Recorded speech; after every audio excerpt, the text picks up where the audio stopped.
Hey, you own a business? Maybe we should consider advertising on the show. See if we can make a little bit of money. My email address is scott@scotthorton.org. All right, y'all. Welcome back to the show. I'm Scott Horton. This is my show, The Scott Horton Show. Check out the new and improved website at scotthorton.org. Thanks, Dave. It's still a work in progress, but, man, it's getting better. scotthorton.org. And check out the chat room, scotthorton.org/chat. Hang out. In fact, I'm looking at the wrong tab, ain't I? Hey, chat room guys, I'm looking at you now.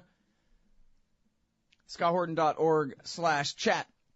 And also you can follow me on Facebook, Twitter, and YouTube at /Scott Horton Show. All right, good deal. So, our guest today is our good friend Sheldon Richman. He is the Vice President of the Future of Freedom Foundation at FFF.org and editor of their monthly journal, The Future of Freedom. Welcome back to the show, Sheldon. How the hell are you? I'm doing fine, and thanks for having me back, Scott. Hope you're doing well. I'm doing great. Good to talk to you again. It's been too long. And by the way, also, you keep a blog at sheldonrichman.com. Free Association, it's called. Free as a tethered ass. That's right. So everybody, please check that out. And so this one is TGIF from the 16th. The goal is freedom. The phony trade-off between privacy and security. Well, you know, come on. Seriously, Sheldon, in order for people to live their life and be free, they've got to have a local government monopoly security force in order to protect their rights, right? Wrong. No, they don't. In fact, it's the government that gets them into trouble and then comes along parading as the protector. But the things that protects us from, you know, wouldn't, for the most part, wouldn't exist if the government weren't, being what it has to be because of its nature.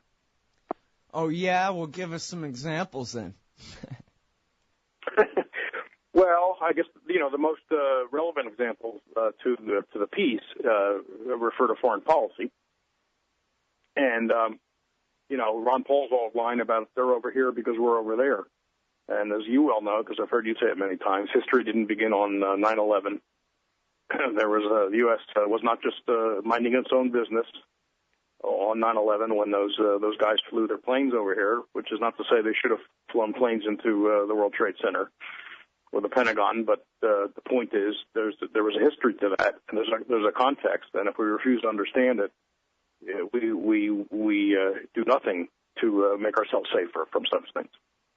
So now, let's say we're real cynical and realistic, and we face the fact that we live in this crappy world and that George Bush and Barack Obama have quadrupled down on Bill Clinton's sins that provoked this terror war against us in the first place. Well, and George H.W. Bush's and whatever before that, too. But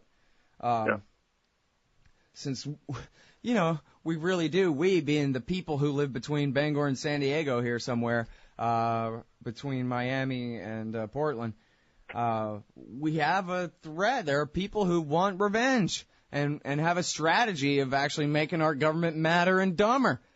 And so they very well could try to do some harm to us. And so, come on, shouldn't the NSA be tapping somebody's phone to prevent that? Come on here. We're talking about getting blown up to death. Well,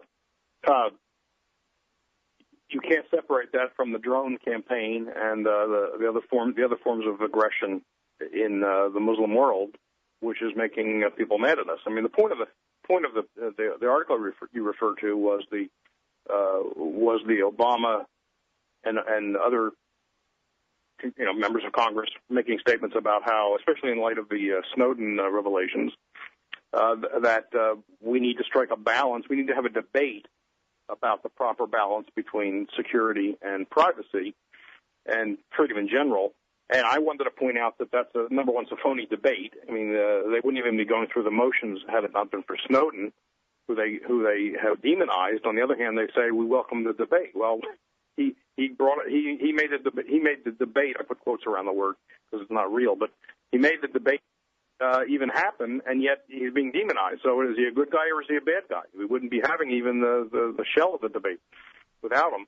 But this idea that we engage in a trade-off with the government is nonsense. first of all, it's not any kind of contractual trade-off. I mean, as I point out in the piece, if you hire a security company, it may need to ask you for certain information you don't normally give out. But you would have a contract which said that they wouldn't disclose the information. And if we really lived in a competitive world, a truly freed market, competition would put pressure on companies to only ask what they, really required and not ask for information beyond that. And you'd shop around and you'd find the best combination of features that suited you, and every other person would do that. So if you want to call that a trade-off, you could, but the point is you would knowingly be doing it. It would be contractual, and you'd have recourse if the company violated it, like if it disclosed your information. That's not what Obama and Mike Rogers and Peter King mean when they talk about a trade-off. They mean they will set the so-called balance. But my point was, when they said it, it's really not even a balance, because to the extent they're invading our privacy, they're undermining our security. And as I say in the piece, if you've read 1984 or any of the other dystopian novels or seen the movies, you know that when government can spy on us and get information on the people that live under it, those people are less secure because of that. It inhibits their activities. They're concerned that somebody's always looking over their shoulder. So that's a sacrifice of security along with the sacrifice of privacy. In other words, it's not a trade-off. It's not a balance. Both of them go together, because privacy / freedom and security are a bundle. They're bundled up. And so you can't give to give up something to get more of the other thing, because they both go together. That's my point. Well, and even if you're talking about lethal consequences, the government that can spy on you with impunity can kill you with impunity, too. So it's not I'll take a little spying if you'll keep me from getting killed. That doesn't even hold up, Well, and we shouldn't be looking, to the government for, to keep us safe from being killed. I mean, how many Americans have, never come home because government sent them off to some crusade in a foreign land and they got killed and never made it home? Or how many people who came back just a shell of their former selves because their inner life was shattered. If not their biological life, then their psychological life. So government, the U.S. government, which supposedly is our protector, kills Americans all the time. I mean, they're still dying in Afghanistan. We know that, and so it's just bogus all around. I just tried to rip the shroud off. Other people have done this, of course. I don't claim to be the first by any stretch of the imagination, but I just wanted to further rip aside that shroud and let people see what it is we're talking about. Yeah, well, I remember back before I was, I guess I was kind of born always a hardcore libertarian, but, especially going to government school and all that, one can get really committed to the whole mythology of there's some things that you just don't question about the basis of the society, like having the Constitution, for example. Maybe it's more trouble than it's worth kind of a thing, rather than our last-ditch protection. Maybe it's the cause of all our problems. That kind of thing is, you get to people's emotions at that point where, that's one of the things that we don't talk about, like publicly questioning your faith on Sunday morning in front of everybody at church or whatever. People don't like that kind of thing. Sometimes you got to hold their hand a little bit and go, you know what, it's all right to question whether George Washington was actually a decent person at all, or whether his legacy has really been a net benefit, Well, I think there's for the government to remain in power, it needs to convince people, basically, that it ought to remain in power. A long time ago, and there was a thinker by the name of Etienne Laboetti who pointed out that in any society, the number of rulers is dwarfed by the number of people ruled. So, for the rulers to stay in power, there's got to be a certain popular, if not consent, that's probably too strong a word, acquiescence, because they could overwhelm the rulers, not even by violence, just by non-cooperation. I mean, imagine if people just decided they didn't recognize these people as legitimate rulers anymore, and they just stopped cooperating with them, paying taxes, etc. Sure, the state's forces could kill some people, beat some people, imprison some people, but if the numbers of non-compliant people were large enough, the government would be out of luck. So they have to maintain the acquiescence and minimize the questioning, which is what I think the government schools do, and what the whole constitutional edifice does. I mean, it begins with we the people, and this idea is to convince us that this is really us, right? The government is us. Like, Toys R Us, well, the government is us. And as long as we keep believing that, then we're going to be less reluctant to object because, how do you object against yourself? How do you object against your so-called representatives if you really believe they're your representatives? But if you start to strip the stuff away and see that they can't be your representatives, that's a joke. They're part of the ruling elite, and we're on the other side of the divide. They're not of us, and so we need to wear away that ideological facade so that people can see through, to the true nature of things. Yeah. Well, I want to talk about your piece from today, too, Delete the Fed, because I think this is really good. Oh, yeah, good.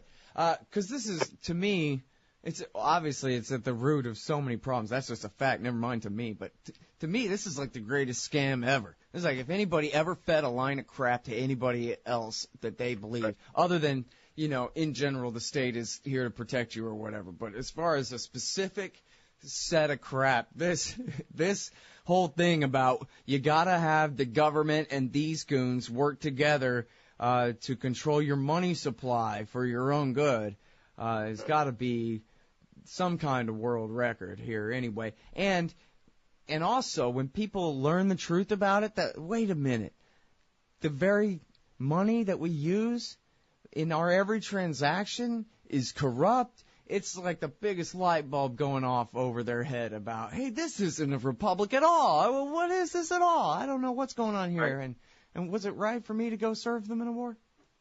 Well, you just have to understand that since 1914, when the Fed opened the doors up, opened its doors, the value of the dollar until this day has fallen, 95%. I mean, I don't think people generally know that, but okay, so it's worth a nickel today. What you could buy, with a nickel back then takes $1 today, and people don't generally know that. But what we need to go deeper and explain, because people don't understand this, is that money is not some creation of government. It's not some benevolent creation. Money is a spontaneous, natural, emergent institution that came out of just people trading and trying to facilitate exchange and overcome the inconvenience of barter. And, a couple of things became more readily tradable than other things because of particular features. I mean, if it were in the case of precious metals, it's obvious. They were relatively scarce. They could be melted down. They could be made coins. You could make coins out of them. It had good features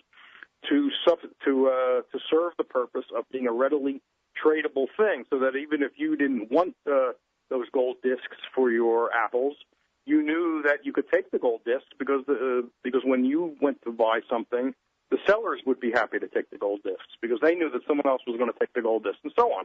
So money is not a creature of government, and therefore government is not needed to be a steward of the monetary system. And we know what happens when the monetary system is turned over to the government. It wrecks the money. Plus, it enables the government to engage in profligate, reckless spending and borrowing, which then is used to finance war as well as other things. But war, most particularly in the context of your program, we can then put the emphasis on war.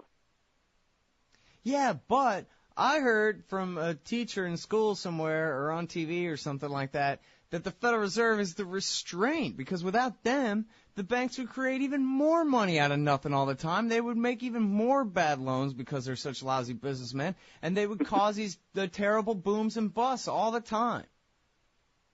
The Fed is the brake on that.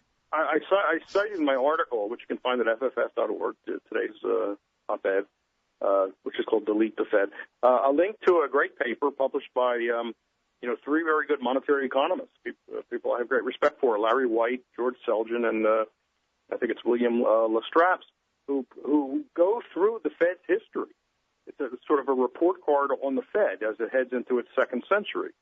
And they show that by no measure are things better in the Fed era than they were in the pre-Fed era. And don't forget, and they point this out, the pre-Fed era was not a free banking, free market era.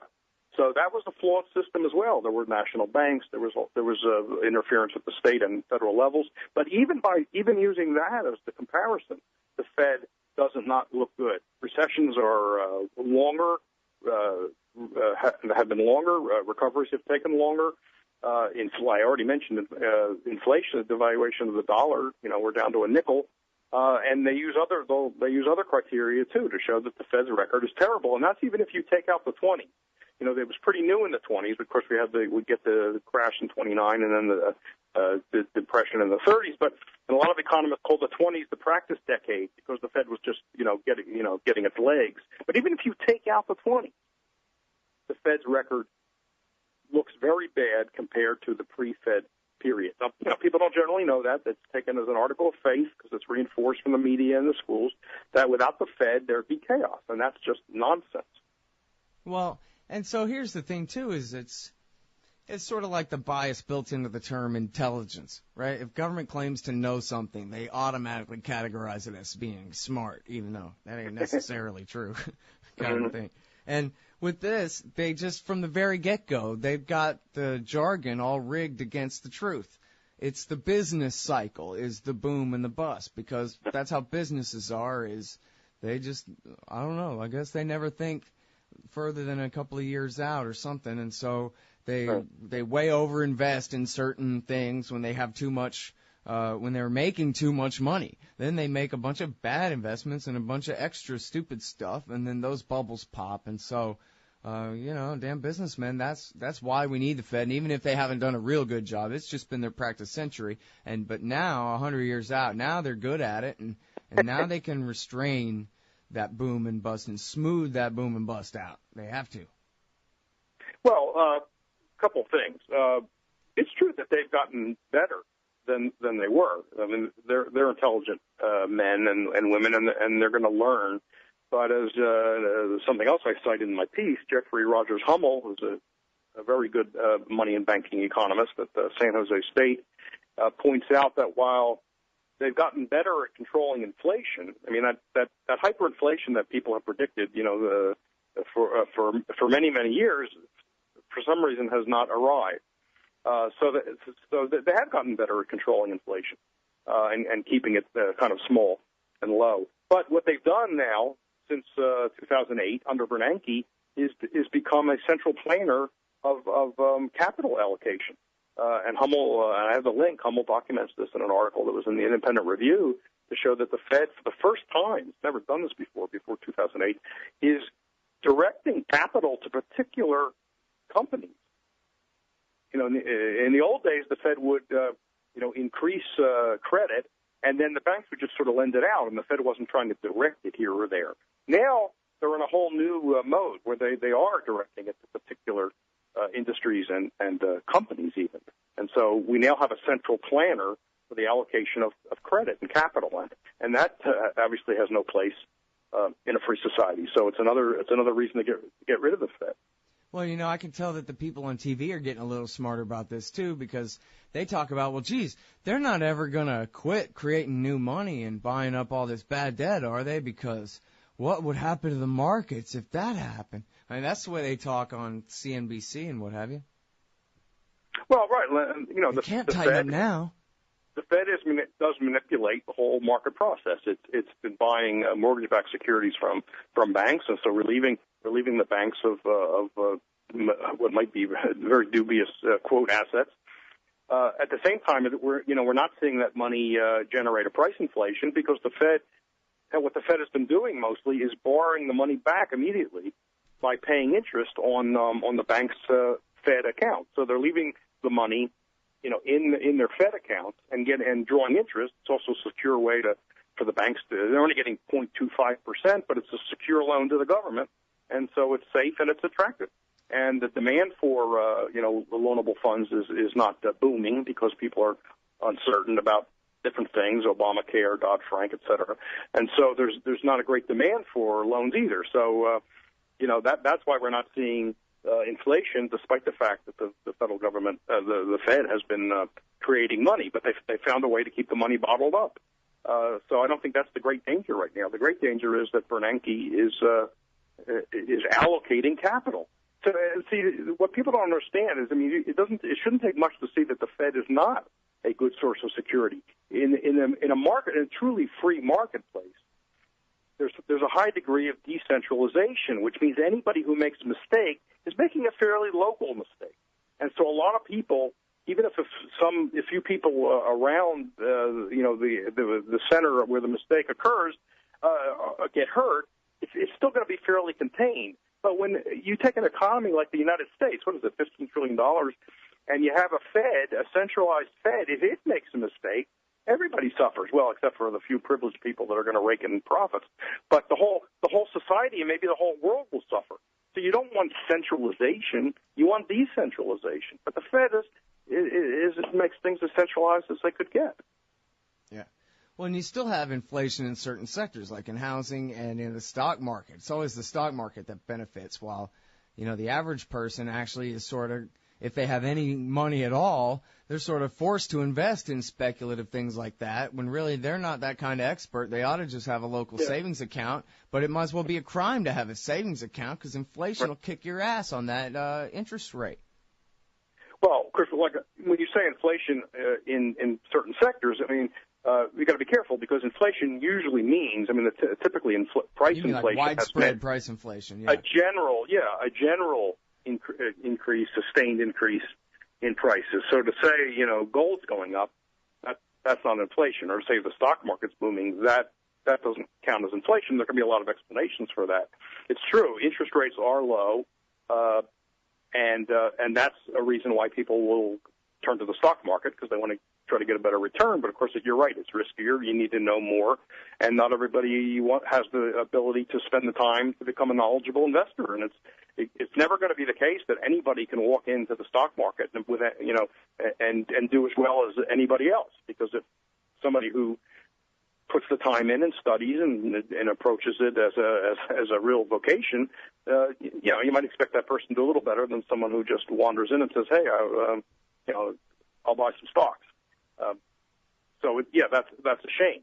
And like I said, I also point out in the article that we have this myth that the Fed controls interest rates, and that flies in the face of good economics, because the Fed can target its own overnight bank rate, the federal funds rate, but even there it doesn't always hit its own targets.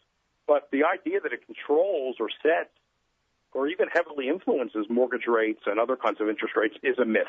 And this is good. This is only good economics, because look, if the Fed is doing something to lower rates, people respond to that. People aren't robots, right?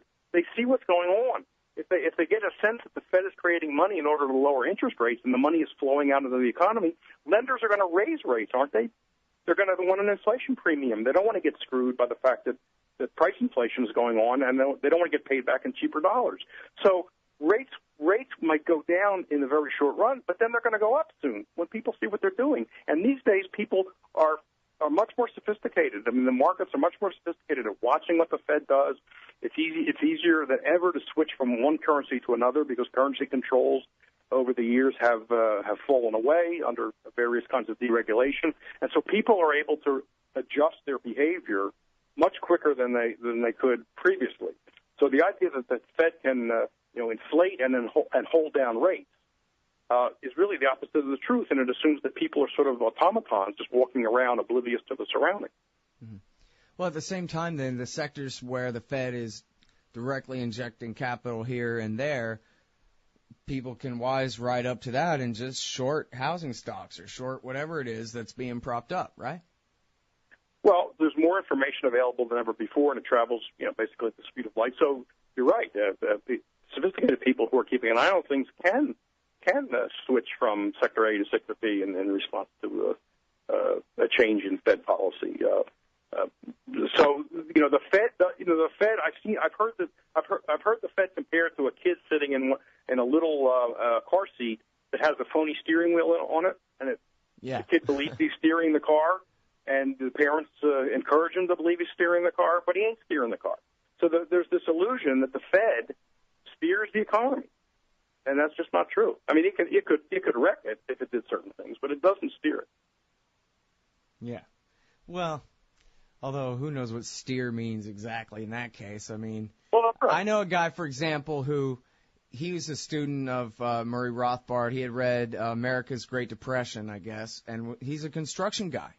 But he would just watch the federal funds rate, and as soon as he saw Bernanke was beginning to raise the rate to try to prick the bubble and let the air out in 2007, I think it would have been in 07 when he started, he knew, a la Rothbard, that you can't let the air out slowly. Eventually it's going to pop. And so at that point he sold his construction company and waited till the whole market collapsed and whatever, and then went to get back in the business later, I guess. But keep in mind, even the Fed doesn't set, and I emphasize that word, the federal funds rate. It targets it by buying or selling securities, right, to the banks or the securities dealers. Well, yeah, but I mean, it was a deliberate policy of beginning to deflate or to slow the rate of inflation or something at that point, right? Well, like I said, it targets it, but it often doesn't hit its target. Yeah. So, I don't know how reliable. I guess if you were this guy, you want to err on the side of caution, and so I suppose he did the right thing.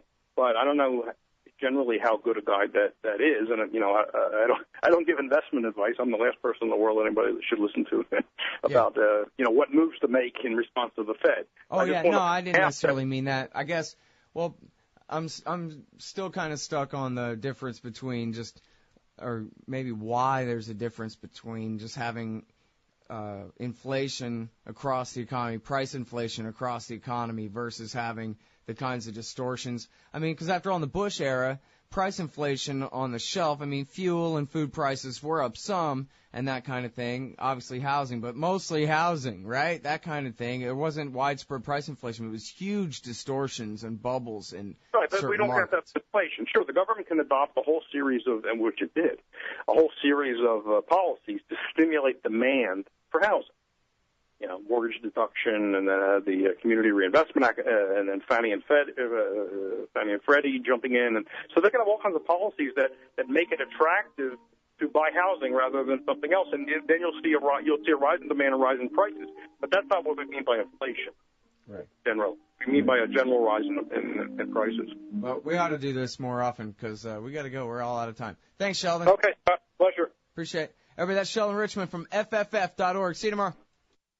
Hey, all, Scott Horton here for the BumperSticker.com. I created it but quickly sold to Rick so I could do this instead. In the decades since, he's made one hell of a great company. The BumperSticker.com makes digitally printed, photo-quality, full-color bumper stickers for your band or your business, as well as magnets, adhesive vinyl decals, and labels for products and industrial use, and your political cause or campaign, too. The BumperSticker.com also offers full custom graphic design for bringing your idea to reality. Let the BumperSticker.com help you get the word out. That's the BumperSticker.com at the BumperSticker.com. And tell them you heard it here. Hey y'all, Scott Horton here for WallStreetWindow.com. Mike Swanson is a successful former hedge fund manager whose site is unique on the web. Subscribers are allowed a window into Mike's very real main account and receive announcements and explanations for all his market moves. The Federal Reserve has been inflating the money supply to finance the bank bailouts and terror war overseas. So Mike's betting on commodities, mining stocks, European markets, and other hedges against our depreciating dollar. Play along on paper or with real money, and then be your own judge of Mike's investment strategies. See what happens at WallStreetWindow.com. Hey, all, Scott Horton here to tell you about this great new project, Listen and Think Audio at listenandthink.com. They've got 2 new audiobooks read by the deepest voice in libertarianism, the great historian Jeff Riggenbach. Our Last Hope, Rediscovering the Lost Path to Liberty by Michael Maharrey of the 10th Amendment Center is available now. And Beyond Democracy, co-authored by Frank Karsten of the Mises Institute Netherlands and journalist Carl Beckman, will be released this month. And they're only just getting started. So check out listenandthink.com. You may be able to get your first audiobook absolutely free. That's Listen and Think Audio at listenandthink.com. Hey, all, Scott here, hawking stickers for the back of your truck. They've got some great ones at LibertyStickers.com. Get your son killed, Jeb Bush 2016. FDR, no longer the worst president in American history. The National Security Agency, blackmailing your congressman since 1952. And USA, sometimes we back Al-Qaeda, sometimes we don't. And there's over 1,000 other great ones on the wars, police, state, elections, the Federal Reserve, and more at LibertyStickers.com. They'll take care of all your custom printing for your band or your business at the BumperSticker.com. LibertyStickers.com. Everyone else's stickers suck. Hey everybody, Scott Horton here for the Future Freedom, the Journal of the Future Freedom Foundation at FFF.org/subscribe. Now, You know, they publish great articles at fff.org every day, but their best stuff goes in the future of freedom. It's just $25 a year for the print edition, $15 to read it online, and I got a new one coming out in September in there, U.S. Responsible for Somalia's Misery. Support FFF. Sign up for the future of freedom at fff.org/subscribe. And tell them Scott sent you.